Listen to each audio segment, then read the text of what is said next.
Bitcoin as a store of value. Can any other project or coin compete with Bitcoin as a store of value? My answer is obviously going to be biased when it comes to store of value. I think there will always be a monopoly. Every value concentrated in the most sound money. And to me, Bitcoin is the most sound money. Not only in the sense that it's programmable, it's electric and it's divisible, but also because it is very stable. It is designed as a very stable layer. Right? It doesn't change, and people are very careful in changing it, and that is important. Explain what you mean by stable, because some people might be confused at that term. You don't mean price stability, right? You mean network stability. No, I'm not saying yes. Thank you for asking. Yeah. I'm not talking about price stability. I'm talking about the protocol level. Okay. The protocol is very stable. In order to change the protocol, to upgrade it, you have to go through a very long process of being reviewed and then consensus forming. For example, the most recent update to the protocol, which is Taproot, just got activated in November. It was actually voted to pass back in, I think, April, or actually June. And it took a long time for us to get to that consensus point, and then it took a couple of months for it to be actually activated. It is intentionally designed so because people want that fundamental layer of settlement to be really stable, not to change too much, not to have a lot of errors, because you want that to be there, right? You know that it's not going to be changed down the road. Now, when we think about competing crypto assets out there, there are potentially other crypto assets that can think of themselves or evolve into store of value in their own way. For example, I've seen Ethereum talking about Ethereum after the update becoming more of a store of value compared to Ethereum before the update, before the upgrade. However, Ethereum is a place where there are a lot of experiments happening, there are a lot of changes, and the upgrade is still happening. The full upgrade hasn't been done yet. So I think from that perspective, at least as I see it now, between now and 5 year and 10 year down the road, looking at all the attributes, Bitcoin is still the most reliable and the most true money that we have seen in history. Let me ask you this. Why does the Bitcoin protocol need to be updated? Why can't we just fork it and make some upgrades there? Or why can't we just add a layer 2 to fix some problems? What you have mentioned have all happened before. Yeah. It has been forked in 2017 when there was disagreement about the block size, how to address that. And one party was saying that SegWit is the way to address the block size. The other party was basically forking into Bitcoin Cash and the BSV later. And the market has proven that the party that used the SegWit is the winning party. If you look at the market cap of Bitcoin, BTC versus Bitcoin Cash at BSV, there is huge difference. So when it comes to store of value, the market has voted for Bitcoin with that upgrade. So it has been upgraded, it has been forked. And the recent upgrade of the Taproot is actually a soft fork, where there is a upgrade to the underlying protocol. Participants in the network is not forced to take it, right? There is actually a consensus forming process before that is activated, where a lot of participants are, asked about their opinion on it, whether they will be able to accept it, and there is a soft fork happening, and to make that upgrade actually work in the protocol level. So that actually has happened.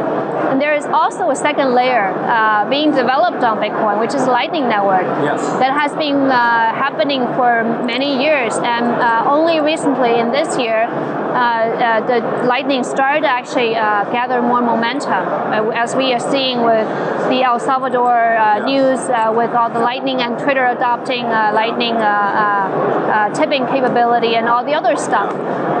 Those are all happening, and I think for Bitcoin to really reach its potential, we need that fundamental layer to be really stable. There are upgrades that need to be done to it, but in a very careful way. We actually sponsor Bitcoin core developers, independent Bitcoin core developers. We have sponsorship. Every year we have 500,000 sponsorship supporting those developers working on Bitcoin independently. So through our conversation with them, we know that it's extremely careful. The developer community is extremely careful of upgrading the protocol because they want to keep it reliable. They want to keep it stable, and that's what you want. I think it's not a bug of the system. It's a attribute that you want for the monetary system. Well, we know Bitcoin's mining schedule is fixed. We know the supply is fixed. Let's talk about the demand. Do you think these upgrades like Taproot will affect the demand and ultimately the price? I think so. I'm personally very excited about the possibilities of Taproot, particularly that combining with the layer 2 Lightning solution, because that would basically give, what Taproot does is basically it adds Schnorr signature into the protocol so that there is more privacy in the Bitcoin layer now. Previously, you cannot hide. It's all on chain. Whatever transaction that you're conducting, it's all visible on chain. Now with Taproot, you can actually make different multi-sig transactions look exactly the same with other normal transactions on chain. So there is smart contract capability being built into Bitcoin network, which is very interesting. Right? You can actually start to build a command, action command into your Bitcoin transaction, and that combined with Lightning network will give us a lot of possibilities where you can actually see messaging, social messaging application being developed on Lightning network using Taproot. But I think we're still very early stage. So, but I think that smart contract capability and Lightning 2 layer 2 Lightning network capabilities scaling will continue to promote the adoption of Bitcoin, and that will increase the demand of Bitcoin over time. Before we continue, help us clicking that YouTube like button and subscribe now to our channel. This shows the algorithm that you valued this information, and it helps us spread that message. Sharing is caring. And now, let's continue. Let's talk about Ethereum now. You mentioned Ethereum is possibly able to compete with Bitcoin as a store of value. Can you elaborate on that? I think that is the key word is possibly. It's possible. I'm not an expert on Ethereum. That's a caveat. So I have those conversations with my colleagues. Some of those are very strong Ethereum maximalists or supporters. But what I've learned is that Ethereum, after its recent upgrade, it changed from proof of work to proof of stake. And that change, together with the burning mechanism, where when you have transactions happening on the Ethereum network, you take those transaction revenue. Some of those transaction revenue going forward is being burned so that the monetary supply on Ethereum will going forward will be somewhat capped or even going down, thereby adopting a deflationary feature into Ethereum. So that will give it a little bit more store of value possibility when you think about the price of Ethereum over time. This is an interesting conference because one of the themes of this conference is the evolution of traditional finance, or some would even go as far to say that traditional finance is going to die completely and perhaps evolve into something completely new. I don't know if I agree with that, but anyway, that's the sentiment here. So given that people are starting to think that way, what role do you think cryptocurrencies play for a traditional financial institutional investor?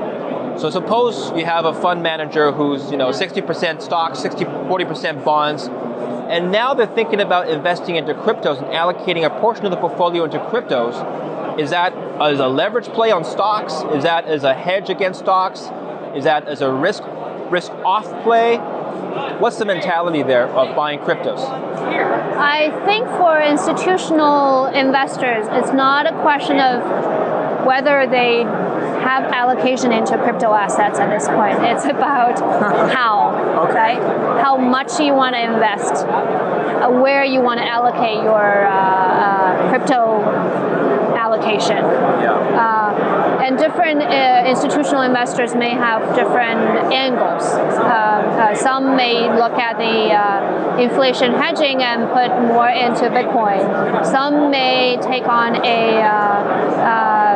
VC type of mentality, right? Have a portion of allocation into Bitcoin, which is quote unquote a safer investment in crypto, and then have another like allocation into those more experimental crypto assets that have higher volatility, higher upside, but also higher failure rate.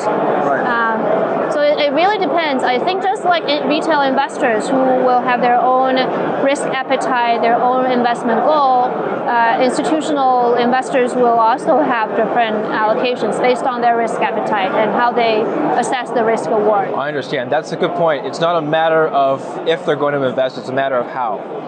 So the or they are becoming irrelevant. Or they're becoming, oh wow, that's a strong statement. Do you want to know one thing about crypto? I made over 3,000% in profit in a few weeks. Fact is, the traditional financial system, the traditional money system makes you poor, not rich. If you want to earn $500,000, $1 million, you have to wait until you're 50, 60, 70 in the traditional financial system, and you probably will still be broke. And you will be old. This is not a sexy combination, as you can imagine. But the question is, how can you start in crypto and make these profits? Where to invest? Where to start? My name is Gunnar and I'm from Germany, as you can hear, and things are a little bit different in Germany. More about that later on. Fact is, there are lots of different cryptocurrencies. It's a gigantic universe where beginners and professionals get easily lost. But there is light at the end of the tunnel. There are 7 key steps you need to follow to become successful in this market. You have to know them, and if you fail one of them, it's literally impossible to succeed in this market. Just an example, one of the key points is your exchange, and one of the biggest are, for example, Binance and Coinbase.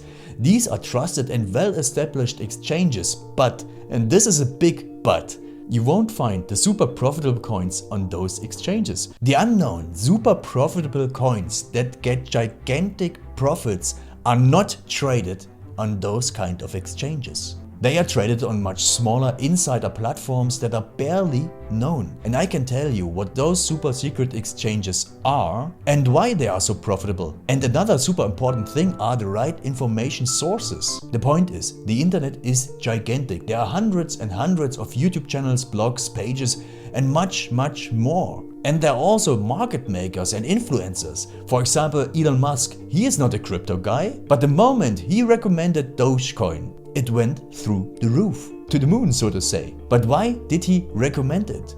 Where did he hear it from? He didn't hear it from newspapers. And believe me, he is listening to someone. But you have to know who, and you have to react before he is reacting. This is really, really important. And these are only 2 of the 7 steps you have to follow in order to be successful in crypto. And if you want to know all of these steps in much more detail, and if you want to have a comprehensive checklist, here's what you should do. There is a link below this video. Click on this link and you will get the opportunity to subscribe to my channel. Click on the link and you will see a video where I explain the next steps.